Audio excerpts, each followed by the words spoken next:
empathy for the people that are living in fear, they're scared their job's going to go away. They're trying to make more money. They're measuring from that same system and not realizing that they're caught in a trap that they can't get out of inside that system.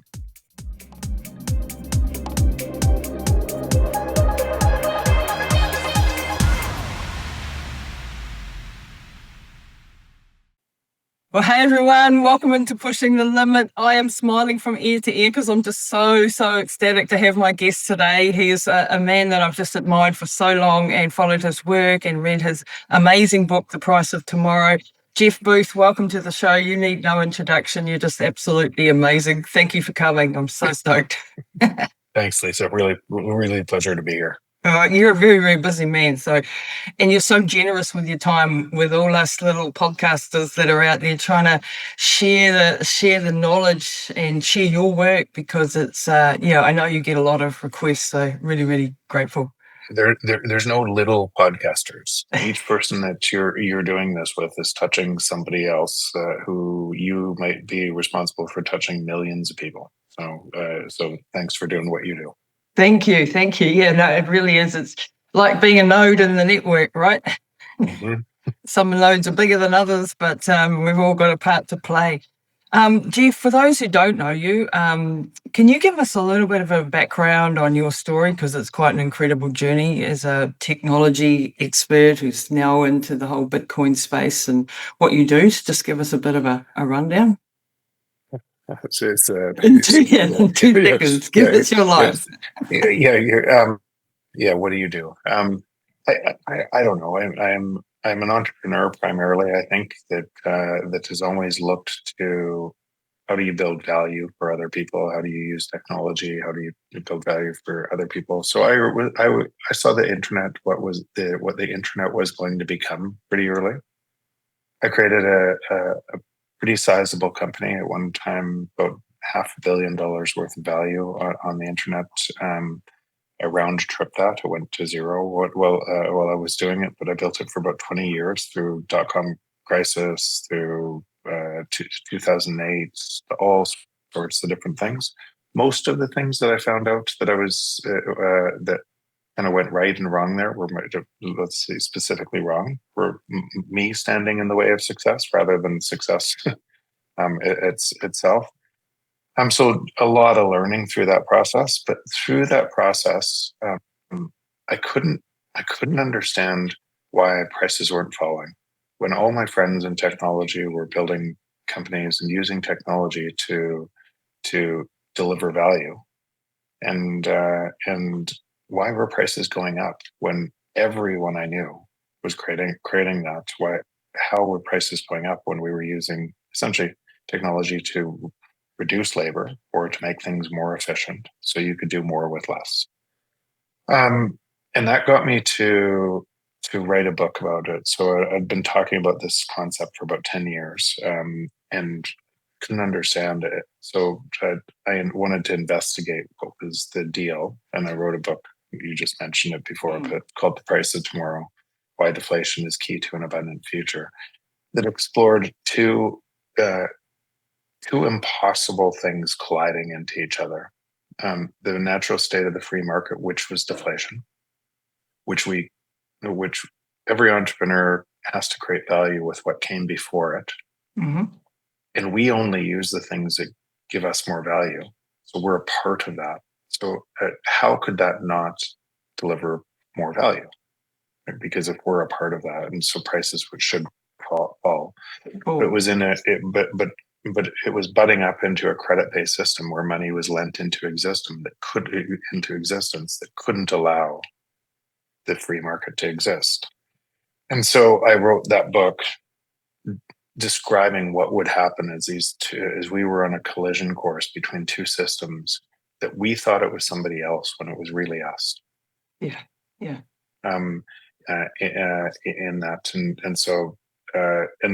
and then spent a long time. At the end of the book, I wrote one paragraph describing that Bitcoin might be a resolve to that paradox, might allow us to operate in a completely different type of system that we've never seen before. But truth be told, at the end of that book, I was probably, I probably at that time had a 5% probability that Bitcoin would fail in time in my head. And as a curious skeptic, I spent years and lots of time trying to essentially disprove everything I just said, and came to a point that we are, like you said before, we're all nodes in this new network. And when we move our time into an honest system, that system reflects back at us. Yeah. And so, and that took a lot of time to go through in my own cognitive dissonance, trying to understand this, so when I look out at the people in the world today, kind of how hard this is to understand, I understand them. I have empathy for the people that are living in fear, they're scared their job's going to go away. They're trying to make more money. They're measuring from that same system and not realizing that they're caught in a trap that they can't get out of inside that system. Yeah, and if we double click into that, into just so we've got these opposing forces. We're living in a credit-based economy. That's the debt is growing constantly, as we see around the world, and we can feel that, and the debasement of our currency. Prices have to inflate under that system in order for the system to keep moving forward and growing. But at the same time, technology is deflationary. It makes things cheaper. And as you say, eventually it would go to the marginal cost of the product, which would trend towards zero. But it's not allowed to be deflationary because it would break that system. So we've got sort of clashing systems, and the debt-based system that we're in all around the world, every country has massive debts. And I've always been asking myself, well, who do we all owe this money to? I could never get my head around if the States is in debt and China's in debt and Russia's in debt, who are we in debt to? Why can't we just reset the system?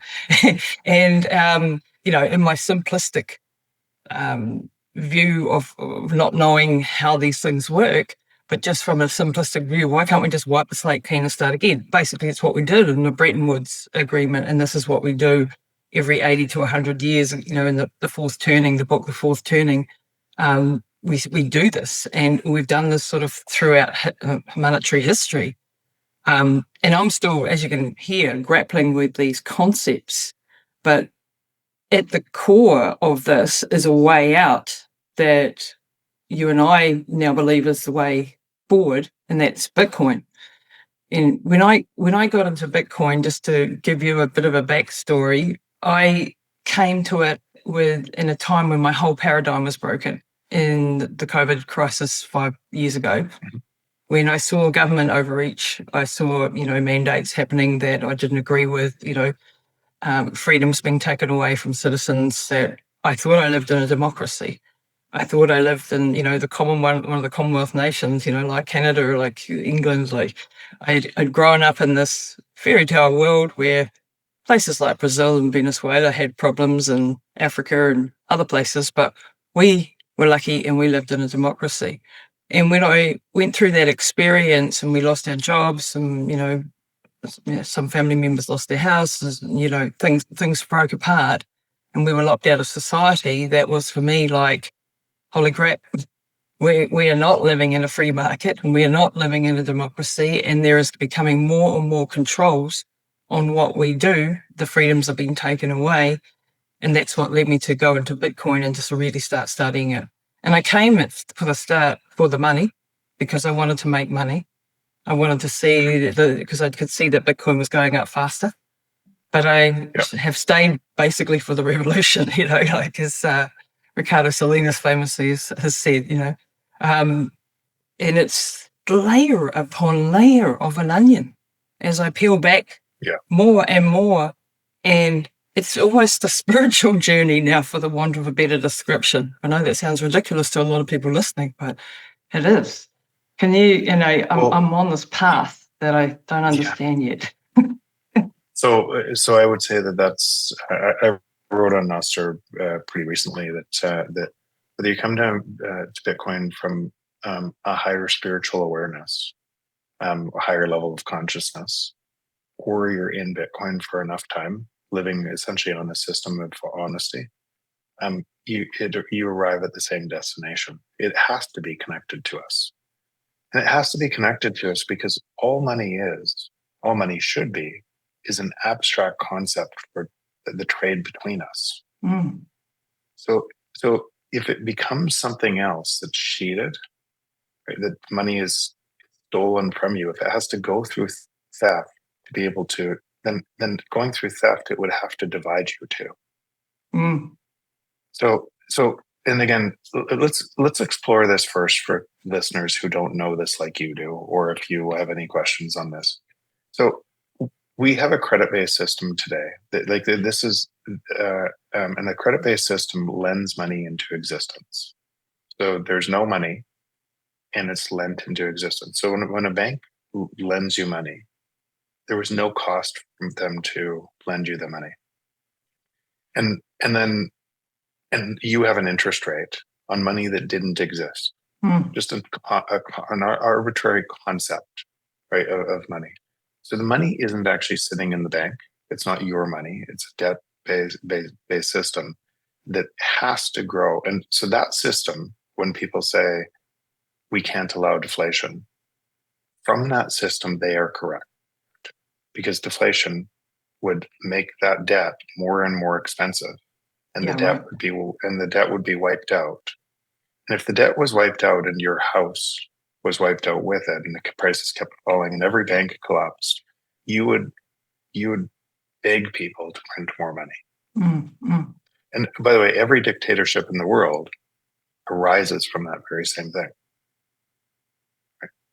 Because people give away their individual to somebody to save them, to save us, yeah, right? To save us. So that system requires exponential increasing of monetary supply forever. It cannot allow deflation, yet deflation is the natural state of a free market. Yeah. So what does that mean? And this is why it's such a big deal, and this is why it's so hard to be able to understand, because both systems are true, right?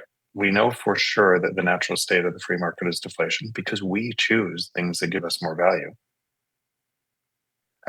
And so that's true. And we've never seen a world that operates like that. So in other words, we've actually never seen a true democracy. Exactly. We've never. Right. So and all of these things are tied together, because the statement, if you just, and then you don't have to get into it's that person's fault or that person's fault. It's a system dynamic that is and we want to blame somebody, and we want to put him, but it's a system problem that can't be resolved from the system. And what that ends up happening inside your brain, and just probably less so for you right now because you've heard it over and over and over again, but the first time you hear it, it creates a cognitive dissonance in your brain that two statements are true, and you have to choose. Right? You're trying to rattle around, trying to make these both true at the same, trying to essentially take Bitcoin onto your existing system, or take something instead of holding those thoughts differently, because the outcomes from both thoughts give totally different paradigms to the world. Right? Everything is different from both different thoughts, and it's really hard to hold those thoughts together, because the future is always bent into reality by our thoughts and actions. But the paradox is we shape tomorrow trapped in our existing thinking. Right? So we're just so everybody we're creating. So if you just we are the problem. But yeah, you and I today, right now on this, your entire history, everything, your parents, their parents, and everything that took you in all your journey to take you to this moment, and the same for me, to this moment, to the only moment that matters. But what ends up happening is we don't change it's not that we couldn't go from 0 to 1. right? You've actually experienced this in a whole bunch of your past, right? And what you've done, and you look at other people and you go, they could do it too, but they don't know they could do it. We can't see it, right? And so their past creates a choice set and a very limited choice set going forward, but they don't know it because it's true for them, right? And then you and I come together on this podcast and have a moment that maybe is a 0 to 1 moment for you or somebody that's listening, and all of a sudden their choice set in the future looks totally different from their own thoughts. Yeah, the prison doors are open. It's just that a lot of us don't know how to walk through it, and we don't see it, and we don't know it. And it creates this us versus them was one of the themes in your book that really resonated with me, because for years I've been angry at the system. I've been angry at the government. I've been angry at every authority that I could possibly ever be angry at. And when you look at it from a systems point of view, and when you understand what you say, at least to the degree that I understand it currently, you realize that we're all pawns in this system that's broken, and we cannot fix it from that system. We need a new system in order to get to this free market state, because if we're us versus them, I'll give you an example. My husband is a firefighter, and they're going through, strikes at the moment because they're trying to get more wages because they're not keeping up with inflation. But it's not even, nowhere near keeping up with debasement. They were being offered 1% when, you and I know that we're really losing 12% a year.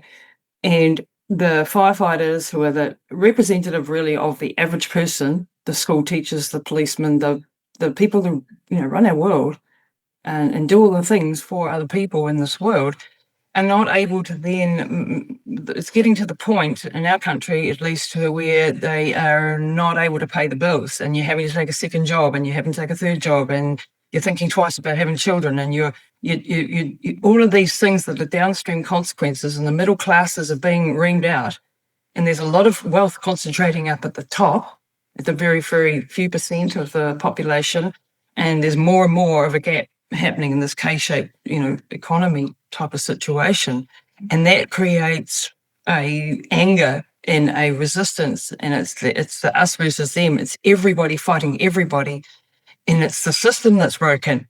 And you feel like saying, "Everybody, shut up! It's the system. You've got to work on the system." Blaming, but again, not helping. But that's kind of the point. And that's why I wrote that in the book. I dedicated a chapter to knowing for sure what would happen as a result of broken money and a result of technology wanting to make your life easier and easier. So you worked less and less and less, and you gained abundance forever from the natural force of the free market. But most people not being able to see that because their lives were getting worse and worse and worse. And they were inside a bubble, thinking it was somebody else, and they were yelling and no matter what they did inside that bubble, everything got worse. There was no leadership change. There was no anything from that system that wouldn't get worse.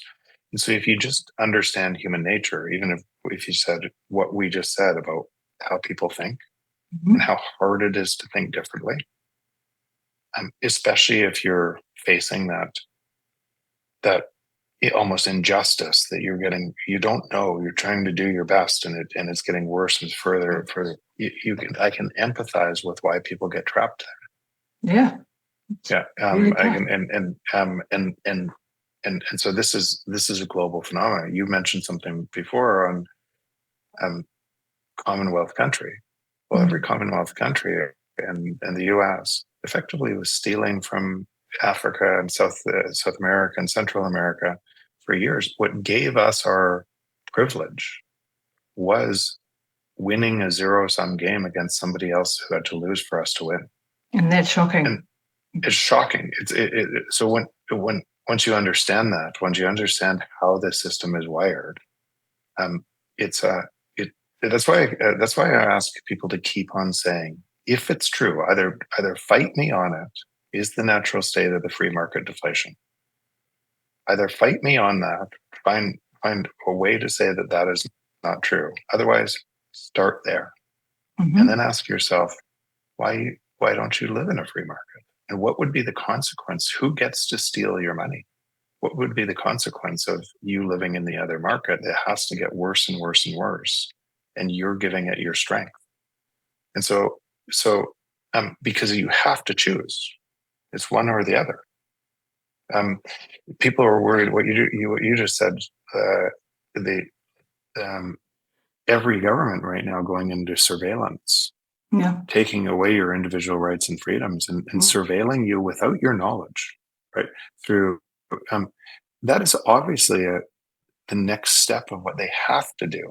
What a system that is based on theft would have to do to keep you locked in, to keep you from rising up. They would have to do that. They would have to be able to censor you. They have to close off your bank accounts. They have to. This person is essentially a pawn in my system, and then carry that forward. It's not them. There is no they. It's you. Right? Because it's so easy. It's so easy. Yeah, it's so easy to think that to stay in that hate, that mad, and everything else. But you only empower it when you could just move your time and energy to a system that doesn't care about that system. In Bitcoin, every 10 minutes there's a new block. Doesn't care what I'm saying right now. Doesn't care that every 10 minutes you have an honest ledger imposing a new discipline across the world. Imposing a new discipline, and it's fixed, and it's not able to be manipulated or controlled or printed into oblivion, and you cannot change the protocol, and it's a winner takes all protocol. Yeah, which is why people misunderstand it. Well, they misunderstand it for a number of reasons. If you had this type of thing that reset humanity towards abundance, that destroyed any ability to rent seek and create power from stealing from other people against the highest powers of the world today, then if you were listening to the media from the system, of course you would think you'd be scared about Bitcoin. Mm-hmm. Yeah, because it takes away the power it takes away the power that should have always been yours. Yeah, as a free human being. And as a free human being, like the free markets are more powerful because we have to compete with each other to provide value. The only way to win more on Bitcoin over the long run is contribute more to society. And then once you've contributed more to society and you're winning then somebody's going to compete with you to contribute more against you, and you're going to have to keep up, constantly contributing more to society to win more of the pie.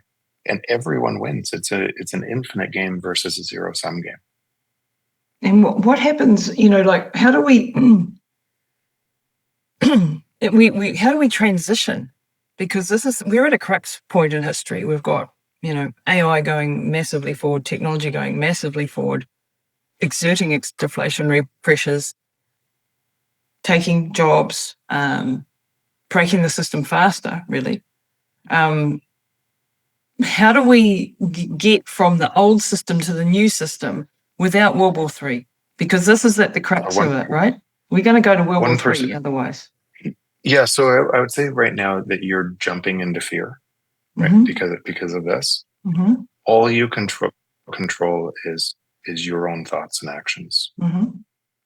And so the more time that you move into the new system, it will reflect back at you how beautiful the world is.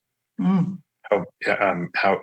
it could, because people operating on this when you, and I don't want to say this because some people look at Bitcoiners and they'll go, some of those people are crazy from their existing system. But when you're inside this system and actually you understand that it's us that's changing, it's us that's moving our energy into a new system, and it's us that's starting to, then what would you expect to see on an honest monetary protocol that can't be cheated? You'd expect to see more honesty. You'd expect to see more value creation. You'd expect to see people that understood that live in a high trust society instead of a low trust society. You would expect all the things that, by the way, that I didn't expect until I moved more of my time into Bitcoin, because I was looking at it from the other system too. And so every person that's making that transition is actually making the transition in themselves. And it's themselves that then is touching other people through their actions, that then is changing other people. And so there's no light switch. It's not like one day. It's not like one day we're living in one system and one day we're living in the other. When Galileo, when Galileo went up against the church and said the earth doesn't, not the center. not the center of the galaxy. It was, I think, 365 years until the church offered apology. So our minds, even if we see, and you could, in Galileo's time, how did he see that? He looked outside the system that everyone else was looking from with a higher telescope. And everybody else was looking inside the system. And as telescopes moved across the world, and anybody could see that that was true, it still took a long, but it still took a long time. Yeah, right? Because the power was so powerful. But again, the power of our past, we don't want to change. We don't want to update our model, because updating our model of what reality looks like feels like fear. Feels like, so it's easier just to stay comfortable and blame other people than realize it's actually us that has to change. And when we think about that and having, I mean, this is about taking self-responsibility and actually moving your time into this. And I've heard you say this over and over, move more of your time into the Bitcoin sphere, into building in this world. And I'm like, how, Jeff? How do I do that from a place of, like from an actual technical perspective? How do I do that? You run Ego Death Capital. You have a venture, fully 100% Bitcoin venture capital fund that funds and builds in the Bitcoin sphere. You're a big player in the world. I'm not, right? I'm living in a small town with, limitations. How do I shift my businesses, my health consultancy, my clinics, my biotech company into the Bitcoin world and start building there when I have partners that are not in the Bitcoin space? So like just from a practical perspective, I've shifted, I've been in the longevity and health optimization space for the last 10 years. But I'm shifting more and more of my podcast and my content and my things into Bitcoin, into talking about the technology advances and things like that as well, because I can see this as being absolutely fundamental. Like I've been trying to help people live longer, healthier lives, but that also means you have to come from a place of strength financially and to get the things that you need to stay well. And I've lived this. I've lived with my mum for the last 10 years. Spent a fortune trying to save her life. Like literally, this is coming down to the nuts and bolts of things in people's daily lives. How do we transition our time into a system and build into a system? I mean, I think it's a positive thing that my podcast is doing, hopefully, and spreading the word and talking to people about this and just having discussions. But how do we build on it? Like the Lightning Network is coming. So it's exactly scaling. like you're saying, right? Yeah. So I'll use my own. You've heard me say this a whole bunch of times. Maybe people that you're listening to your podcast haven't. But I wrote this book. I knew this was true because I'd gone down to the sand on both systems, and I saw something that very few people had ever seen, and it was just an insight. It was always there. It was easy insight. Like it should be simple, right, for everybody to like. It shouldn't be hard. The natural state of the free market is deflation.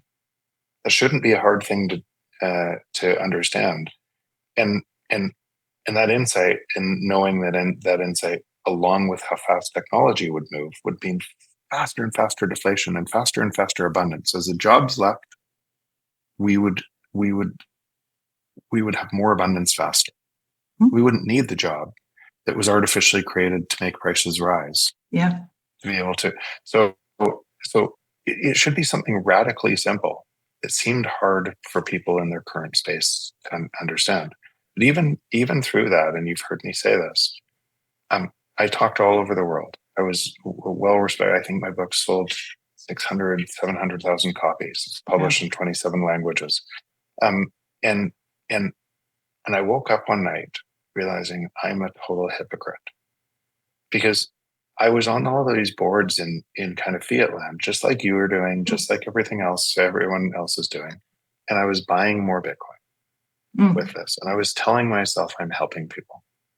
But 90% of my time was in the fiat world. Yeah. And where I'm at, struggling. I know. But again, I've struggled with the same thing. Why I tell the story over and over and over again is because people look at me as a thought leader. And I struggled because I didn't see it in myself. And it wasn't until I realized that you couldn't have both, right?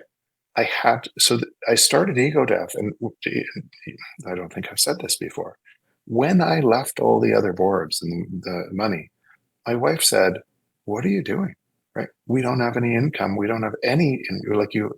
And what if Ego Death doesn't work?" I said, "It doesn't matter. I can't do this anymore. I have to marry my time where I want it to go." Yeah. And so, and what we made a decision, we would just live off savings until it worked, and we would make it, and we'd make it work. But it was that decision that, and from that spot I would have never seen all of the things that I've been able to contribute to, and all of the companies and all the beauty and all of the people that I now interact with every day. I wouldn't have seen it. So I look back at that time, and I look back at that change and thinking, I would have reinforced my reality. It would have been true to me. It would have, I would have thought it was somebody else but me. And I share this lesson because my life is so much different. It was good before, but what I see today, and what the kind of the beauty that is moving, and how fast this is moving, and the people that I get to spend time with, it's so staggering. It's so amazing that when people talk about how bad things are over here, I know why they're bad, right? I know why they're bad, because they're giving their energy to that to that system, and I can't make the change for it. They have to make the change. Yeah. So how you asked specifically, how do you make the change? I can't actually answer that for any individual person. All I can say is as you move more of your time, you reached out to me essentially on a cold call, right? And I said yes, right? And so you're moving your time. And this thing is going to help other people. You're going to create value for other people, which means it's going to feel good. It's going to increase. You're going to find from this new ways to integrate payments into your business, integrate this, and you're going to provide a path likely a path for other people to learn more about Bitcoin, and provide a whole bunch of value to them through whatever you're great at. Moving that great into a network, into this network, it'll just expand. And just give it a bit of time and give it a bit of patience, because I'm like one of these people that wants it all shift now. Well, so that's the thing. Like but now look at what the free market would value. This is you want to be excited. Yeah. If 99.9% of people, even probably 90% of Bitcoiners, are still measuring Bitcoin in pieces of paper. Yep. Right. Yep. So if 99% of people still don't understand Bitcoin, and you're learning and starting to understand it at a really deep philosophical level, and starting to understand the technology, and looking for all of the ways that this is moving, and most people don't, wouldn't that be one of the biggest opportunities in the pre-market? Yep. Exactly what we're doing. Exactly. The people don't know right now is what you should be celebrating, because it's the opportunity to provide crazy value to people who need to know. But you feel like, I think there's that old imposter syndrome that pops its head up and goes, you don't know enough about Bitcoin to teach people about Bitcoin. You don't know, like that old adage that you. Yeah, Lisa, I don't know. So okay. Through this journey, I'm going to just mention some names that James Lavish, Natalie Brunell, Sam Callahan, brilliant. Michael Saylor. Through this journey, many of those people came to Bitcoin after me. Yeah. And I watched them be exactly like you. Right. And many other names, right? And there were many other names before me, right? That all of those people had to start somewhere. Yeah. And no one knew this. Yeah. Right? And all they did is just made a decision to apply their talent in the best thing that they could do to be able to provide value to other people. And it exploded for them, every one of them. And so it's fascinating when I watch. when it's fascinating when I watch people talking about kind of their heroes or people that they really admire today. Yeah, all of the best. And knowing these people entirely, like they're really good friends of mine, and knowing they had the same journey as me, same journey as you, same journey as everyone. They're just bigger now. They're just people. They're just people. Yeah. That moved their time into a system that they felt that's where they wanted to spend their time. Yeah, I mean, I love Natalie Brunell, and I listen to everything that Saylor, the deep philosophical approach that he has too. Really, I think I'm just so excited about this whole thing. I think the struggles I have partly are the technical side of it. So, like just pivoting the conversation a little bit to you're working on the technical side of it because Bitcoin, you have that, what do you call that trilemma? You've got security. Blockchain trilemma. Yeah, the blockchain trilemma. You've got, so the Bitcoin can only process 7 transactions per second on the base layer. So the scalability has to be built on top of that. And this is where I start to get confused. Like I'm interviewing Brandon Boucher, who's the Lightning Network tomorrow in New Zealand. Yep. And, you're a fan of this and you've actually talked to Brandon at times, I think, on the Lightning Network. And I'm just starting to work out how do I integrate this, like from a technical perspective, because I'm a complete technical numpty, right? And I'm like, how do I actually do the doing, all of these scaling solutions that you and EcoDeath and the companies that you're investing in, tell us a little bit what's happening in that space, because this is where the rubber meets the road and the scaling of this. And you've said before that Bitcoin really needs to become a medium of exchange. Is that correct? For this to really take off. And then I hear other people that go, nah, it's just a store of value and it's just fine as a store of value. But to me, it makes logical sense that we need to be using this on the daily for our transactions for this to really take a hold. How do you see all that? So some of those concepts that you're asking, and remember, there's just no way to get this in a simplified version in this amount of time that we're doing this, right? In one go, because you're talking about first a protocol that is scaling in layers, just like the internet, and the technical components of how that scaling in layers is bringing more and more value to more and more of society, and entrepreneurs are fixing that, and not the open source entrepreneurs too are fixing and developing on layers on this protocol that are moving at that speed. Now, your other question is using as a currency. Of course, it has to be used as a currency. If you just argue the other thing, why do you need assets? To hold your value over time and to not lose debasement.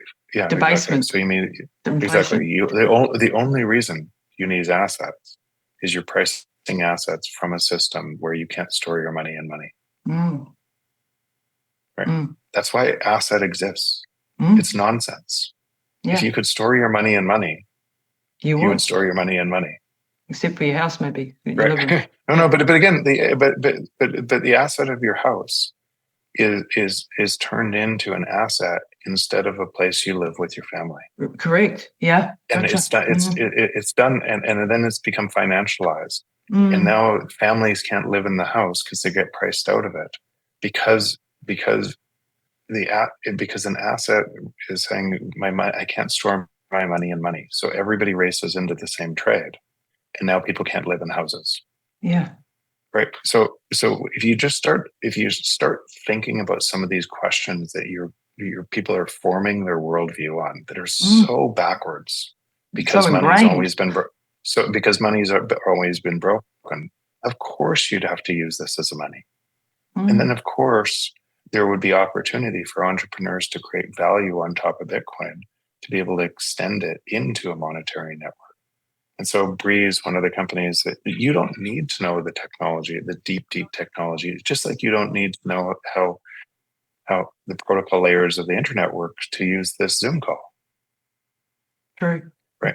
Right. It's not a requirement because people have gone in before you to build all of this, these protocols that now you can just use the technology and it gives you value. It gives us value to be able to, in a Zoom call, you can touch millions of people for a free time, free on Zoom, free on you and me, where if you tried to touch millions of people in any prior time in history, it would have cost you a fortune, right? So this is kind of what I'm just describing. So of course, and this is also why we moved. I created Ego Death, or helped create Ego Death, or with Nico and Andy, is by moving the time into what had to come and seeing the entrepreneurs that were building some of the technology to make it really easy to use as payments. Like you could use Breeze today on any app, open source completely, and immediately you have payments global payments that can't be stopped. Wow. Unlimited speed. Yeah. Like you could, and it's free to be able to plug this in to anything you're doing, right? That would build anybody who wanted to pay for any of your services. And there's not just Breeze, but there's tons of different companies in that, all using the Lightning Network, all driving payments. So now you have in this system A, you in your business, you probably pay 2.5% to 3% to Visa anytime somebody wants to pay you. Oh yeah, absolutely. Right? To take a currency, you pay a fee to take 2.5% to 3% to take a currency that's losing money. And in this system, exactly. In this system, you pay nothing to take a currency that's not losing money. So, of course, just from the businesses, because the businesses are going to start doing it, because we're going to look back at this old system and go, I can't believe those cavemen did that. Right? I can't believe they actually did that for so long. We're because now you can offer more value to the people who you value, your customers, because you're not paying Visa or MasterCard or losing money in your currency. Yeah. And so of course the market is going to move there, and of course the entrepreneurs that are building there first are going to create a lot of value for their users. So that's what's happening, and privacy is coming to Bitcoin as well. I would suggest, especially I would suggest specifically where you are, or anyone listening, go and set up a federation at Fedi. Because Fedi is a wallet community, but gives privacy of communications and money that cannot be stopped. You can control it. You can set up a federation or join a different federation and get the benefits. The company can't see any of the transactions. Governments can't see any of the transactions. It's completely private, and these types of things are needed. Yeah, because we've got to be able to scale Bitcoin against a system trying to drive more and more control. Yeah, because this is the other thing. You've got things like the government is doing more and more capital controls, more and more controlling of you getting your money out of your bank, your money out of your bank to get into Bitcoin, on-ramping, off-ramping, all of that type of stuff. The taxation situations, there's, chaos all around the world. It's different.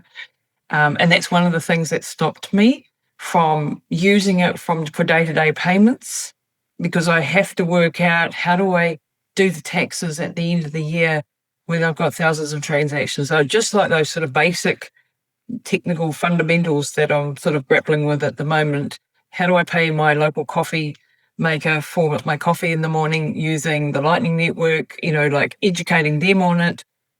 That's why I'm interviewing Brandon tomorrow about the Lightning Network, understanding what FEDI is, how it works, all of these scaling solutions that you've been building for the last few years, and actually talking about those and getting those out there more for the people to actually, because privacy is another massive problem. As we get more and more controlled as a people in our countries, like you've recently moved from Canada to Florida, I believe. Did you do that because of the situation in Canada with the leadership there not being so good, a bit like New Zealand's leadership in the past, especially our past government? The one we have now, slightly better, but the controls that are starting to be exerted upon us. Yeah. How do you not be in a fear state about that and still move forward? Like you've had to shift your whole family, sort of thing. Do we need to do that? Yeah. So it's not from fear, but it's out of flexibility. So it's like no, literally, I don't have any fear at all. But I've constantly said I've watched as this has emerged, and we just elected a central banker, and the policies are very much. And I was one of the Bitcoin nodes in the truckers dispute. Wow. So and then the government came after me. Wow. And through media, and I saw how society could be manipulated so bad. Yeah. And not see it, that they were being manipulated. Completely blew me away too. Yeah. So you can see some of the actions that as Canada went more and more to socialism, more and more people hurt, so they're voting for more of it. And that just it said, okay, for me, I need flexibility. Yeah. Right. As I'm talking about a different system, and that system is right now against the control system. And so I'm going to hear what the government is saying, and I'm going to hear what the people of the government are saying, because what they're saying is we want more of that. They don't know they want more of it, and so that's why I made a choice. But there's a lot of places in the world right now that we're moving into a crazy time. Technology is moving faster, which means technology is moving exponentially on one side, meaning debt has to grow exponentially on the other side. And if you're measuring from the debt-based system, that debt has, look at around at the rich are getting richer and richer and richer and richer, and they're all involved in politics. And that system, because it's not the free market, it has to control more, has to surveil more, has to do all of these things. So because I wrote a book about this, I could see what was coming. I can see what's coming now. And so I did it to have flexibility, where the US is my last stop or a stop along the way. You may need to jump. Yeah, exactly. I just wanted, and I kept my Canadian citizenship. I love Canada. I love but where it's going to get worse before it gets better in Canada. Can see it. Yeah, can see it. Yeah. And I'm in a situation where we cannot leave the country because I have a disabled mum who cannot travel. So you are, for the better or worse, you're going to have to stand and fight on this hill. Yeah, let me come back to it, because you asked a different question about spending in Bitcoin. Lightning is pretty private, and FEDI is completely private. And FEDI uses, inside a federation, if you were trading within somebody in your federation, it's not even on Lightning, it's on eCash, so it's completely private.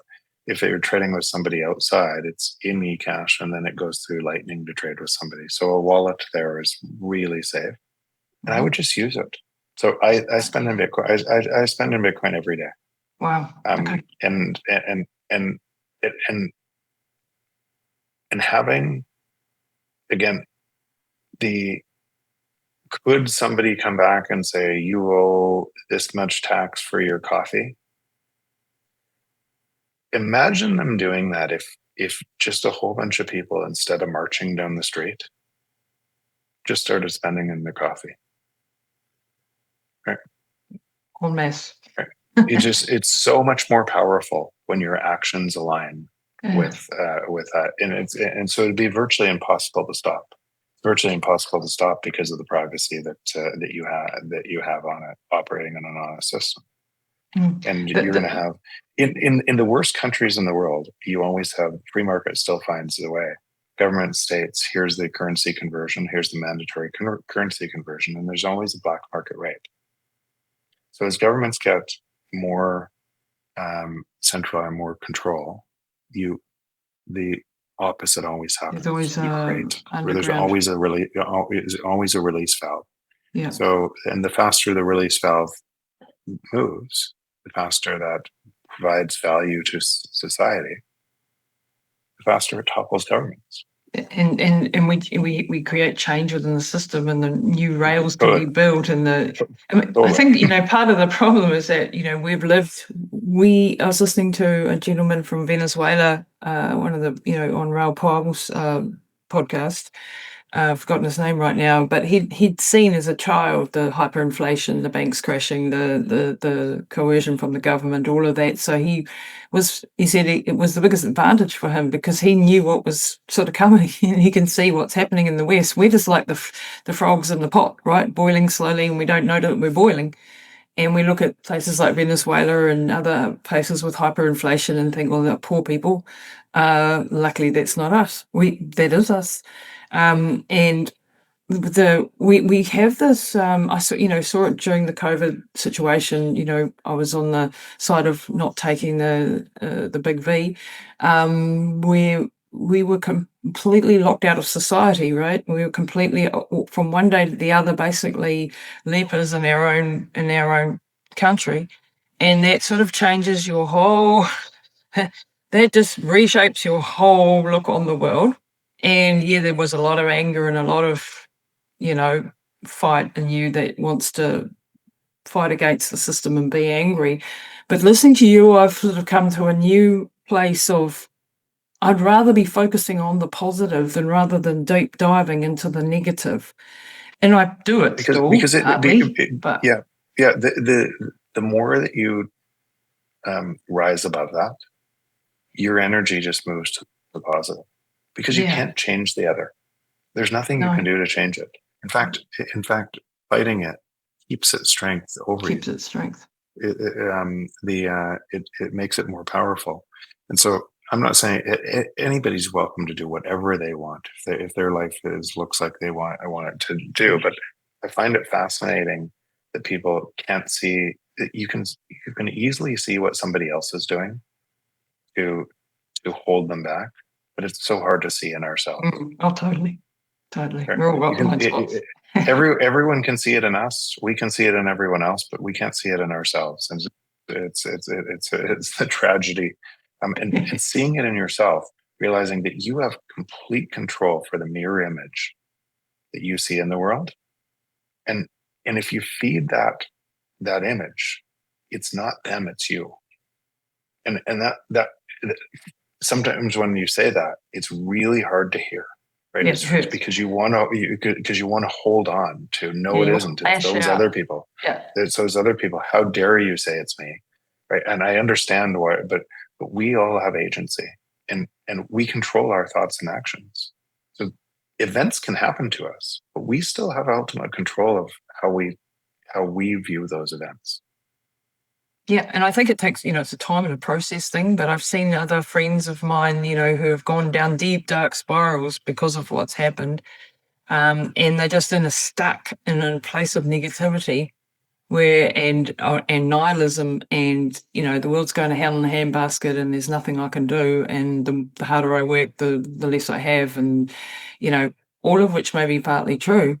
But the thing is, it's better to focus on the positives and on the joyful optimism of what technology can bring us, what Bitcoin can bring us, what this network of wonderful people building in this space can bring us, and focusing on the things. Same with the health situations that I've been in with my parents, and being angry at the system, that realizing that all of the technologies, that the breakthroughs that we're having is not getting out to the clinics, that the people are not getting access to the stuff, that we're prevented from having the stuff that will actually help us heal, and then fighting to get those things, and working with people to understand health optimization and prevention and all of these things rather than the Band-Aid approach, and doing what I can to be positive in that world and helping the individual live their best life. And, with Mum's situation, she, written off so many times that there's nothing you can do and she's dying and there's no coming back from this. I've been told that a dozen times in the last 10 years. And she's still going and she's still here and she's still got a good quality of life and she's got some disabilities, but we're still here, and they're not right. So I could have just given up and said, okay, you're right, she's dying. Or I can go, no, I don't believe that. I'm going to find other people who can tell me something different. And I always find people who can find, yes, there is a way forward and here's how. And by doing that, I've managed to, overcome quite a lot of obstacles along the way with the right team around me of people that have given me tools at the time that I needed for that situation. And you're part of that, you're part of that thing for me is find the people that have got a way forward, follow those people, learn from those people, adopt that in your life as best you can to journey. And I still, as you can hear, still grappling with a lot of these deep concepts, but I'm excited. And the more that, we get to have these conversations and share this incredible, gift that Satoshi Nakamoto, whoever he was, he, she, they, gifts to humanity. It's a beautiful gift, and it's the chance for us to have a free market economy one day. And if you look at things like the Peter Diamandis and what he does, and the abundance mindset, and that whole just putting positivity out into the world, seeing the problems but going, right, how do I fix them? It's a beautiful thing, right? Yeah, and when you say like one day, it's for you, for any single person. One day could be today.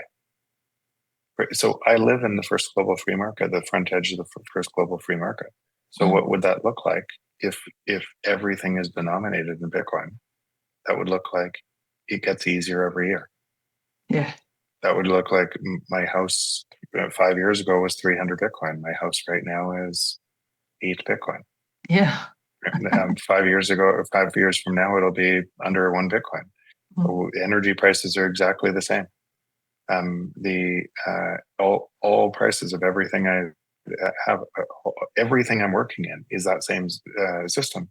So people are asking, when will this happen? Like it's a light switch, and asking when it's going to happen for everyone, because they're scared of what the world looks like right now, and they're pricing everything from that. But if they just start today and move some of their time, and then some more of the time, they can start living in the first global free market today.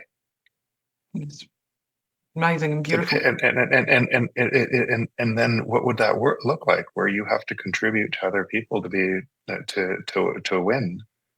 Then people would see that, and they would reinforce, and you would be helping other people. It just looks so different than the world that people are trapped in.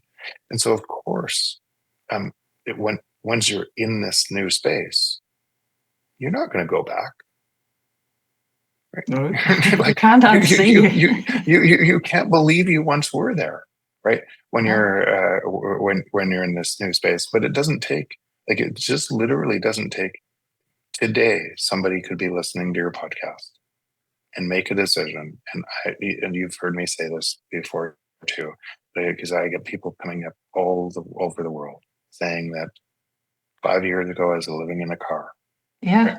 And all I did is stopped buying coffee every day and started buying a little bit of Bitcoin, and my life's totally changed. people that were deep into nihilism, the worst, depression, hated the world, that just said, today's the day, and started. And their lives have completely changed. And every single person, when I hear that over and over, it's just so magical. Right? It's so when even what you said, that first you start hearing these things and these concepts seem so distant, so foreign, but something it's true. Yeah, so just you know wrong. you know when you know in your consciousness what it's saying, it's true. I laugh because every time I say the natural state of the free market is deflation, when I say what you just did, your subconscious nods. Yeah, say it to a bunch of people and they'll always nod, and because when you know something's true, your subconscious is telling you, and then but think about what ends up happening. You know something's true, but then you go back and live in a different world. Yeah, every time. every time. And so the more time that you put into the first global free market that ever existed, of course your life's going to change.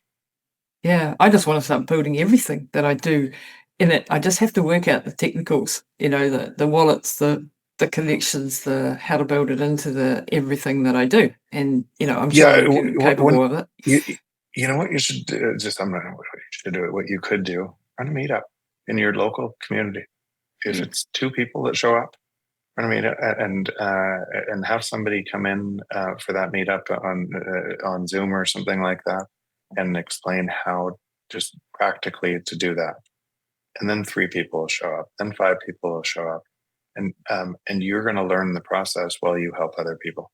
Yeah, it's exactly. I think that's because I'm very good at the theory and the study and the learning, and it's we've all got different strengths. My husband's very good at the technicals, so I leave him doing all the technical stuff, and so he's got a whole lot of jobs this week to do. Installing things onto websites and doing these things that that we're because I spend a lot of time in the theory and the philosophy and the interviews and the doing all of that. And I just want to respect your time, Jeff. I know we've rabbited on for a fair while, but it's just so inspiring to me to think that I can start spending more time in this world. And we're starting to do that. We're starting to help other people learn about Bitcoin. We're doing that now, and it's a beautiful thing. You don't want to keep the secret to yourself. If I hadn't got into this world 5 years ago, I wouldn't have been able to, like you say, we're not wealthy, we're not anything at all, but I've been able to spend a lot of money on my mum, and that was important for me to be, and that's because of Bitcoin, because of the, and that's been able to improve her life because of this, what we found, so it's just a beautiful gift. Beautiful gift. Awesome. And it's going to keep going and being beautiful. So everyone out there that is on zero at the moment, just get curious, start to learn from people like Jeff, all the wonderful people that you mentioned before, and there's so many that are out there, good teachers. Get off zero, start putting a cup of coffee away into Bitcoin whenever you can, and start to, because when you buy your first bit of Bitcoin, it makes you start to listen and pay attention and to dive deeper, right? So I just try to get people, it's one of my favorite sayings to my friends who I'm sure are sick of me talking about Bitcoin, but get off zero, just get off zero, find out how to do custody, all of that cold storage, all of that sort of technical stuff, which is a bit of a daunting thing at the start, but do it. And then get off zero, and then the rest will happen as you move. I think that's, the best advice that you can give to someone if you're allowed to give advice these days. But, just do something in this space. Do something. Start learning. Yeah. Yeah. Jeff, you're a wonderful man. I just think you're just absolutely amazing. I'm so grateful for your time, as you can obviously tell. So where can people follow your work? And you must get Jeff's book, everybody. The Price of Tomorrow, literally mind-blowing. It'll really get you thinking. Where else can people sort of reach out to you? And what are you doing at Ego Death Capital? And, just... Yeah, they can reach me at Ego Death Capital, Jeff at egodeath.capital, or my website is, if you're going to follow me on social media, make sure the social media is me. So go to jeffbooth.ca, and there's a couple articles, actually important articles there, on how finding signal in the noisy world is a really important article to understand why Bitcoin is so different than other coins. But more importantly, on jeffbooth.ca is, I'll list any social media I'm on there, and if it's not listed there, then it's not me. Yeah, because there's a lot of spam. So many scammers. Yeah, there's so many scammers out there. And just worth pointing out, I will never ask for money. Yeah, so. Yeah. So make sure you're following the right accounts, and go to jeffbooth.ca and get that book. That's the best place. Jeff, thank you so much for all you do for Bitcoin, all you do for the world. You're a wonderful man. Thank you. Really appreciate it. My pleasure. Really nice meeting you.